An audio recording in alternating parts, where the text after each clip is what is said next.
faithfully bringing value to you by interpreting great books from around the world. Hi, this is Sally here with Book Talk. Today we're diving into Turgenev's Fathers and Sons. Back in 1862, a novel published in the Russian Herald grabbed everyone's attention, both the literary folks and society at large. It was a time of upheaval and opportunity. See, just a year earlier, Russia had abolished serfdom. So the aristocracy was fading, common intellectuals were stepping up, and tensions were high between revolutionary Democrats and liberals. But folks from every side were reading this book and getting all fired up about it. What a scene! Nothing like it had ever happened in Russian literature before. The book we're talking about is Fathers and Sons by Turgenev, a big name in Russian literature. He's one of the three greats, along with Tolstoy and Dostoevsky. Out of Turgenev's 40 years of writing, Fathers and Sons stands out as his most famous work. Fathers and Sons is set in 1859. That May in Russia, young noble Arkady came back from university, bringing his good friend along. Bazarov, a med student from humble roots, got invited to Arkady's family estate Marino. Dad Nikolai was all warm, but Uncle Pavel gave him the cold shoulder. Turns out, Bazarov's a nihilist, denying everything, which clashes big time with Pavel's aristocratic views. Then, a huge argument broke out between them, touching on Russia's society, science, art, you name it. Not long after, at a governor's ball, they met Odintsova, a gorgeous landowner. Arkady was smitten right away, but Odintsova had eyes for Bazarov. Later, they took up Odintsova's invite to her country place and had a blast for 15 days. Bazarov started falling for her charm. When Odintsova confessed her feelings, she turned him down. Crushed and hurting, Bazarov went home for a bit, then headed back to Mariano to bury himself in medical work as an escape. During this time, Bazarov gradually got close to Nikolai's wife, Fenichka. One day, Bazarov couldn't help kissing Fenichka, and this scene was spotted by Nikolai's brother Pavel. Pavel, who already had deep conflicts with Bazarov, challenged him to a duel privately to avenge his brother, but Pavel ended up losing the duel. After that, Bazarov left Mariano village again, returned home, learned from his father, and treated patients. While dissecting the corpse of a typhoid victim, Bazarov accidentally cut his finger and soon died from infection. A few years later, the noblewoman Odintsova married a lawyer, and Arkady married Odintsova's sister. Everyone seemed to have a perfect ending, except Bazarov, who lies in a remote rural cemetery, waiting for visits from his elderly parents.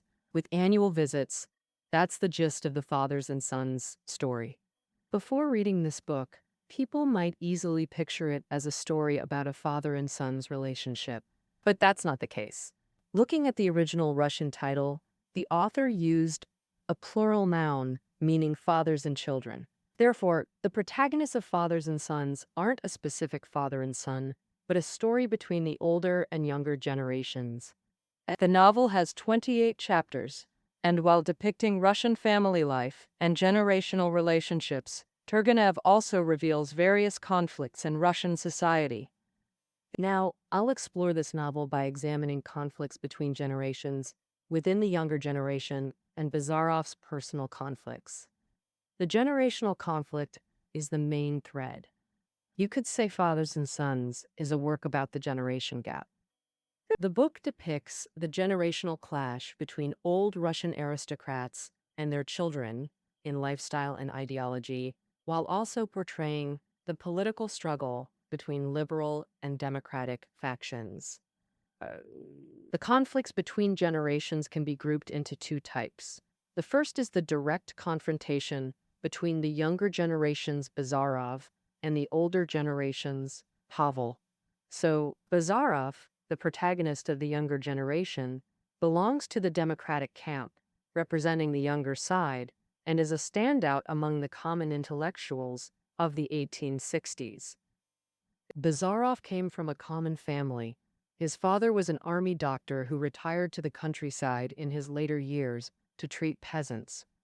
His mother was a simple, kind-hearted homemaker, deeply religious and diligent in household duties. Bazarov worked hard and got into the medical department of a university. Besides natural sciences, he was knowledgeable in chemistry, physics, botany, and other fields. He was most passionate about collecting plant and insect specimens, conducting dissections, and performing physics and chemistry experiments, often filling the house with chemical smells. He behaved without regard for etiquette, never acknowledged any authority or principles, and denied science, art, and love. This spirit of Bazarov's that denied everything. At the time, this was seen as nihilism, which was most detested by the liberal aristocratic camp. The representatives of the aristocratic camp, or the older generation, were Pavel and his brother Nikolai, who came from a noble family. I know their father was a retired general who had participated in the 1812 Patriotic War, holding a high official position. After home education, the older brother Pavel entered a military school for noble children to study. He was exceptionally handsome, bold, and confident, and in his youth, he was a celebrity in social circles. A famous playboy. At the age of 28, Pavel became a captain, and a brilliant future awaited him. But everything changed because of a woman. He fell madly in love with a duchess. For this woman, Pavel didn't hesitate to resign from his military position, pursued her abroad, and wasted 10 precious years on romantic pursuits. However, in the end, he lost both love and career, becoming destitute and defeated, and had to live in his brother Nikolai's estate. He was in an uneasy twilight period. His youth had faded, his soul was extremely empty, and he had nothing left but memories. Yet, even in his fallen state, Pavel still dressed elegantly and maintained a gentlemanly demeanor.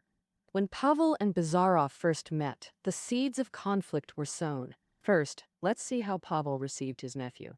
Arkady Pavel extended a beautiful hand with long rose-colored nails from his trouser pocket, and he offered this hand to his nephew. First, he gave a European-style handshake, then kissed him 3 times in the Russian way and said, "Welcome." But when it was time to greet Bazarov, Pavel nearly gave a slight bow with his soft figure and a faint smile, but he didn't extend his hand. Instead, he put it back in his pocket. Bazarov seemed unbothered by the difference in reception etiquette. He even mocked Pavel's dress and manners, saying his outfit was too fancy for the countryside, and those nails of his could be exhibited at a fair. After learning Bazarov was a nihilist, Pavel was first shocked, then filled with uncontrollable disgust. Later in Chapter 6, their first minor argument broke out. Pavel asked Bazarov about his views on authority and art. Bazarov stated he didn't recognize any authority because it wasn't worthy of his trust. He also scorned art, believing a decent chemist was 20 times more useful than any poet. Bazarov rejected the unwritten rules of daily life too. This young man's all-denying attitude left Pavel speechless, and his rude tone annoyed Pavel even more. Moving ahead to Chapter 10, the author dedicates a whole chapter to their second major debate. Just 2 weeks after the last, they argued fiercely about freedom versus democracy, institutions versus civilization, rights versus duties, escalating their conflict while Pavel still hated Bazarov to the core. He saw Bazarov as an arrogant, shameless commoner and deeply resented his dismissive attitude. During evening tea, the verbal battle resumed. Pavel firmly declared himself a free-thinking progressive, saying pursuing freedom was why he respected aristocracy. He believed personal dignity and self-respect were essential noble traits and society's foundation.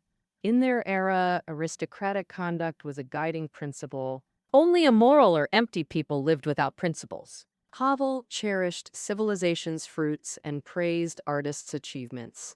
He mocked reformers like Bazarov, claiming they contributed less than a street pianist to society. Bazarov retorted that aristocracy, conduct, liberal principles were all useless abstract terms to Russians.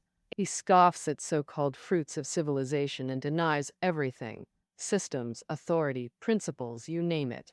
He thinks all he needs to do is deny and wreck everything, and rebuilding society isn't his job anymore. Pavel would obviously call this selfish, so they parted on bad terms. Later in chapter 24, Fenichka and Bazarov's indiscretion sparked Pavel to challenge Bazarov to a duel. Bazarov was forced to accept, but acted polite and gentlemanly.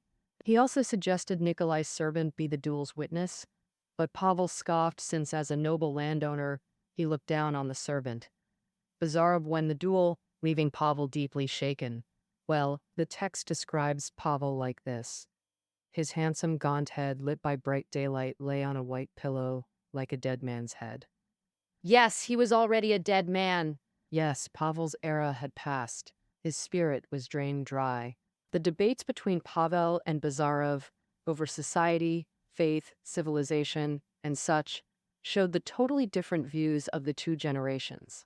In Turgenev's writing, the younger Bazarov is full of life and revolutionary zeal, wanting to change society, while the older Pavel seems awkward, unable to hide his weak thoughts and spirit. And besides this, the conflict between fathers and sons also exists within the younger generation. Between Arkady and Bazarov and their own fathers, the dads refuse to quit and try hard to keep up with their sons, but end up failing. Arkady's father, Nikolai, wasn't like his brother Pavel. He was active in military and political circles when young. After breaking his leg, he could only work as a civil servant. He graduated from university in Petersburg and first took a job in the Imperial Land Department. Later, when his parents died, he inherited over 2,000 hectares of land and 200 serfs from his father. He quit his imperial job, married Masha, his old landlord's daughter, had son Arkady, moved to the countryside, and lived a happy, content life. When son Arkady was 10, his wife Masha suddenly died of illness, and Nikolai sank into depression for a long time.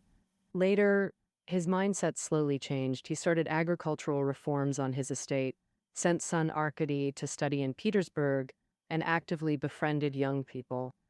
Bazarov is one of them. But Nikolai couldn't shake off those old noble habits, while Arkady, back from Petersburg, was totally different from his dad in thoughts and actions. Like when he saw his father reading Pushkin's romantic works, Arkady swapped it out for chemistry books.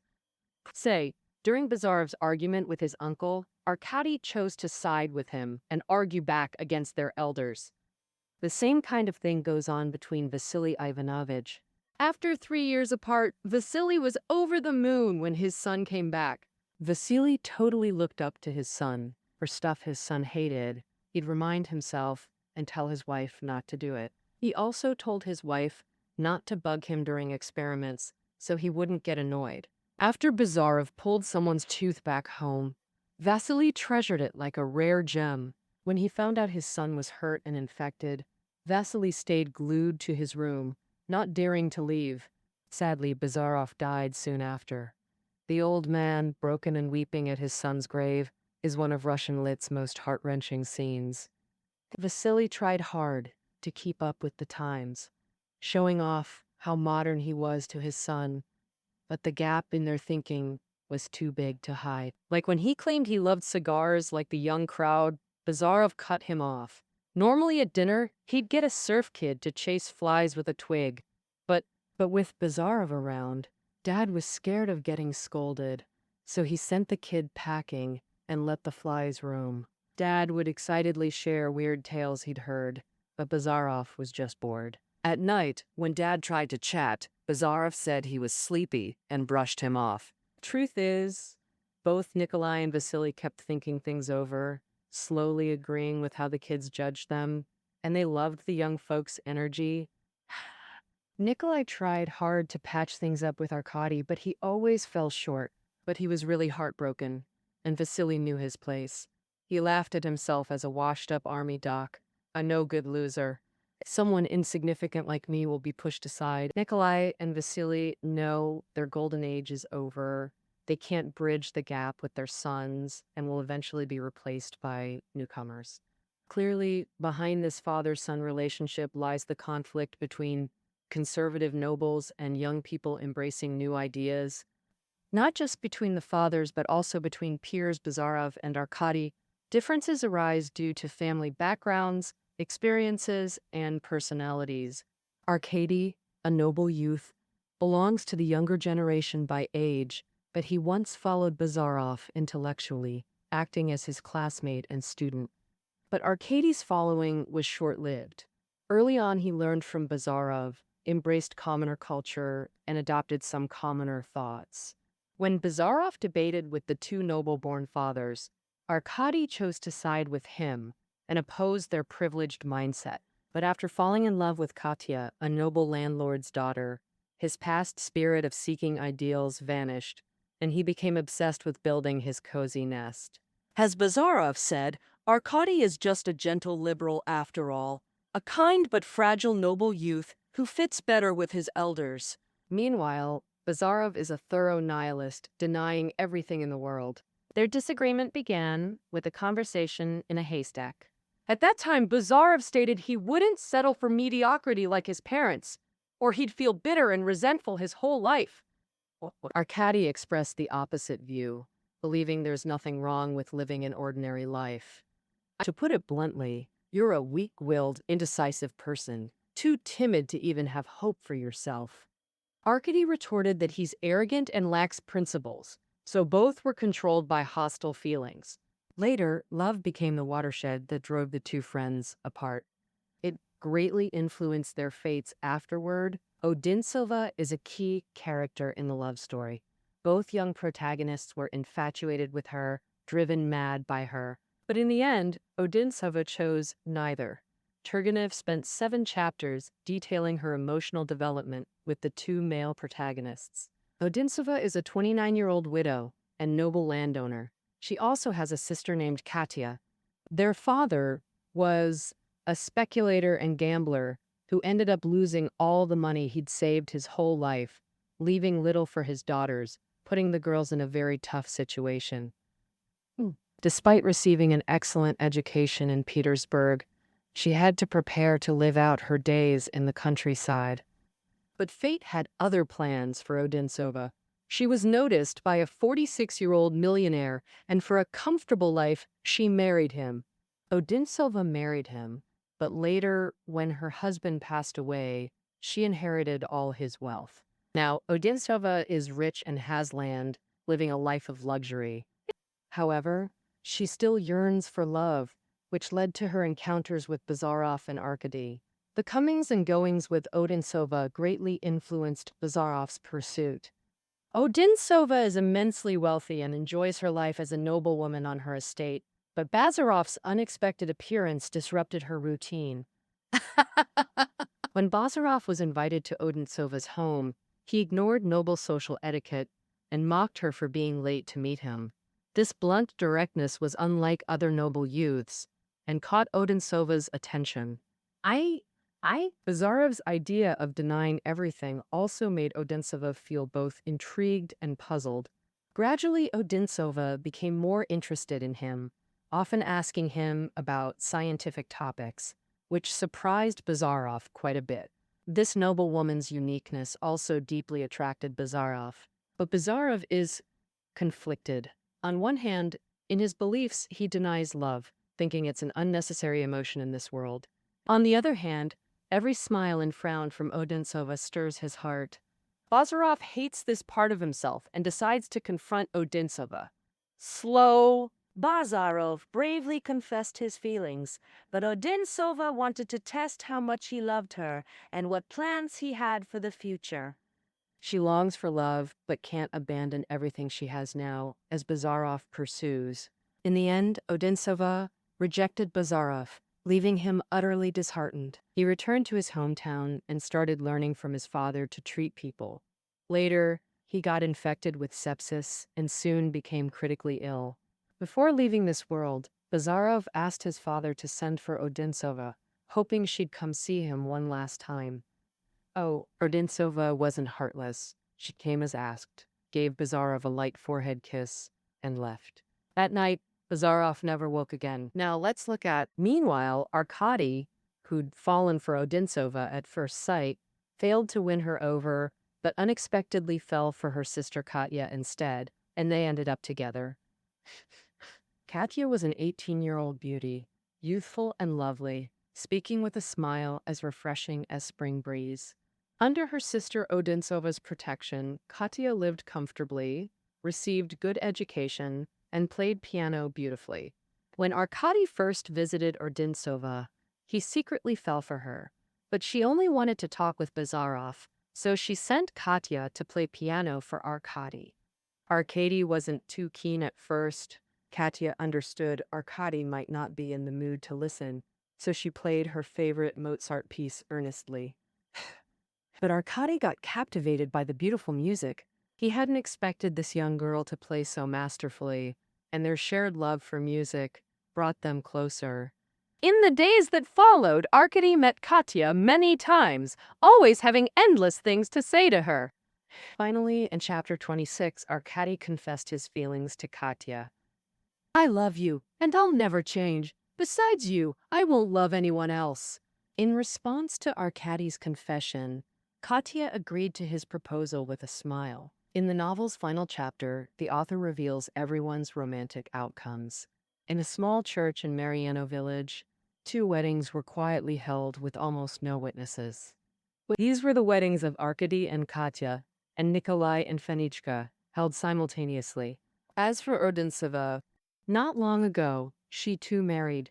A future activist, an outstanding lawyer, everyone found happiness. In this perfect ending, they seem to have forgotten Bazarov lying in the rural cemetery, a failure in social causes and a loser in love. Russian critic Dobrolubov once called Turgenev the singer of love. This isn't just because Turgenev depicted love with delicate brushstrokes, but more importantly, the love themes in his novels carry distinct social significance to illuminate socio-political messages. Well, Bazarov's love story ended tragically due to contradictions and immaturity in his ideology. First, consider Bazarov himself. He revered science and nature, equating humans with animals, denying ethical emotions unique to humanity. Like love, to Bazarov, so-called love between men and women was merely biological attraction before mating. Other female characters in the novel were just beautiful female specimens in his eyes. But when Bazarov met Odintsova, seeds of love sprouted. Falling for someone is perfectly normal. Yet for Bazarov, this was agonizing reality, because acknowledging love meant his entire ideology, denying aristocracy and emotions, would collapse, which he couldn't bear. So he escaped into scientific experiments to exhaust his energy. Bazarov's tragedy had deeper cultural roots, tied to limitations in Russia's commoner culture of the 1860s to 70s. Humanist thought in Russia lagged far behind Western Europe then. Russian Enlightenment in Bazarov developed scientific theory, but lacked affirmation of humanistic values, a major flaw in commoner culture. Science and reason can't replace faith and ultimate meaning. Without humanistic values, this mindset turns science into an end goal, reducing humans to tools for research without spiritual space. This explains Bazarov's frequent pessimism, emptiness, and boredom. Thus, Bazarov's fate reflects a tragedy of his era and why his thinking showed such contradictions and immaturity. In Chapter 10's debate, Nikolai asks, You deny everything, or rather destroy everything, but shouldn't you also build? Bazarov replies, Building isn't our job. First, we must clear the ground. Bazarov himself told Arkady, "I take a negative stance. It comes from my feelings. I enjoy negation. My mind is built that way, nothing more." His negation wasn't based on rational political stances or other ideological foundations. It relied solely on feelings. Negating for negation's sake made Bazarov's nihilism flawed. Short-sighted, focused only on destroying old systems without plans to rebuild society. Bazarov's contradictions also showed in his attitudes toward peasants and science. While sharing democratic traits, he also had qualities that clashed with contemporary Democrats. For instance, though he tried connecting with peasants, he often revealed mutual misunderstandings. On one hand, Bazarov took pride in his common roots, seeing himself as the peasants' kin and treating them kindly. At Mariano Estate, he always mingled with serfs and played with their children. During debates with Pavel, he proudly challenged him, Ask any present here which of us he sees as his true compatriot. The answer seemed obvious. Peasants would side with Bazarov. Yet, Bazarov didn't truly understand Russian peasants and struggled to earn their trust. Like when he told villagers, Russia's strength and future lie in your hands. You'll usher in a new historical era. The peasants stayed silent, thinking, he's spouting nonsense. What does a master know? Bazarov, so confident and shoulder-shrugging, never realized peasants saw him as a clownish young master who understood nothing. Facing their silence, he never self-reflected, just sneered. And complained to Arkady, I hate peasants. I break my back for them. Yet they won't even say thank you. Turgenev held conflicted views toward this new, commoner, intellectual class. In the novel, Odintseva's love for Bazarov wasn't rooted in sexual attraction, but in the advanced ideas of the time, popular social thoughts, and noble social mission he displayed, which won her heart. This is the author's indirect affirmation of the commoner intellectuals of that era in Russia. Fathers and Sons was written between 1859 and 1862, during Russia's serfdom reform period. At this time, Turgenev clearly recognized the decline of the noble landlord class and enthusiastically welcomed and praised the power of the new generation. However, as a liberal nobleman, his aristocratic reformist ideas created a major divide with the new generation's ideologies, and he remained deeply skeptical of their ability to bear social progress responsibilities. Russia's serfdom reform retained significant feudal remnants. In response, two opposing forces emerged in Russian society. Revolutionary Democrats sided with peasants, while liberals feared revolution, mass movements, overthrowing the monarchy, and destroying landlord power. Writer Turgenev belonged to the liberal camp. He admired a moderate, imperial aristocratic constitutional system and despised the peasant democracy championed by revolutionaries. On one hand, Turgenev passionately called for Russian commoner Democrats to take the historical stage, because in this social force, he saw the rise of Russia's new strength. On the other hand, Turgenev saw flaws in commoner intellectuals. Though from humble backgrounds, they never truly understood social life, let alone connected with Russian people's hearts. Therefore, Turgenev worried deeply about whether these new forces could shoulder the social historical mission. He even believed the revolutionary path of 1860s democratic commoner intellectuals had no future, and people like Bazarov wouldn't inherit it. At the novel's end, Bazarov dies young, and the nascent democratic force falls without fulfilling its mission, reflecting Turgenev's inner conflict. He couldn't chart a clear path for democratic revolutionaries, nor entrust Russia's progress to them. Turgenev also explained Bazarov's character, saying, I imagined a man who is gloomy, wild, tall, half-grown from the soil, strong, fierce yet upright, but doomed to perish because he still stands only at the threshold of the future. The different fates of Arkady and Bazarov reflect cultural integration issues during Russia's transformative period. And cultural integration varies in difficulty across different classes and individuals. Clearly, the author believed cultural integration came easier for aristocrats. In Bazarov, common-born, and Arkady, noble, we see Arkady values both social sciences, human emotions, and scientific rationality, showing greater tolerance for social realities. This acceptance of society's reasonable elements differs vastly from Bazarov's all-denying spirit. Bazarov's character holds immense significance in Turgenev's entire career. Why is that? The 1850s to 70s marked Russia's most intense period of social and ideological struggle. Turgenev's novels, Rudin, A Nest of Nobles, On the Eve, and Fathers and Sons, all document this era's social upheaval. His gallery of Russian intellectuals includes both awakening nobles and rising commoner intellectuals. Bazarov belongs to the latter, a new man created by Turgenev. In Fathers and Sons, Turgenev not only depicts this new man, but also foretells his fate and future. Though Bazarov transformed Russian literature from superfluous men, nobles, to new men, commoner intellectuals, meeting historical needs, Turgenev saw this new man lingering at future's threshold. destined to fail his mission.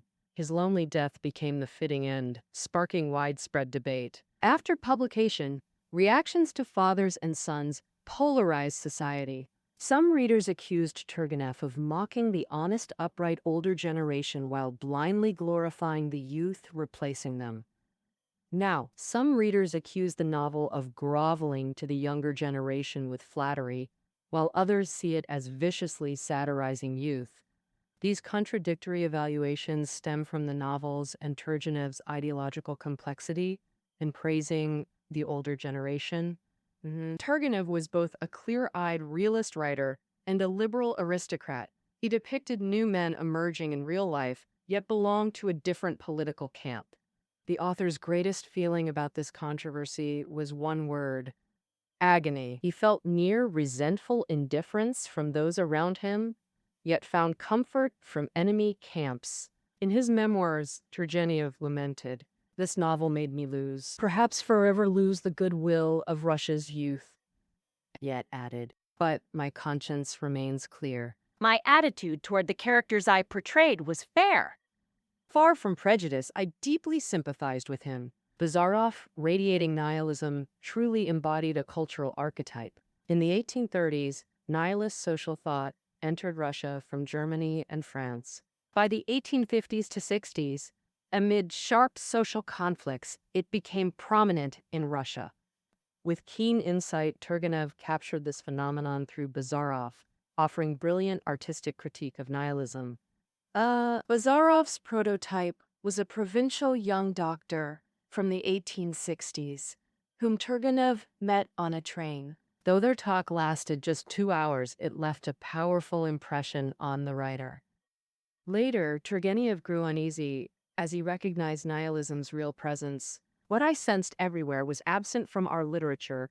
He felt his writer's duty was to reveal this unrecognized phenomenon.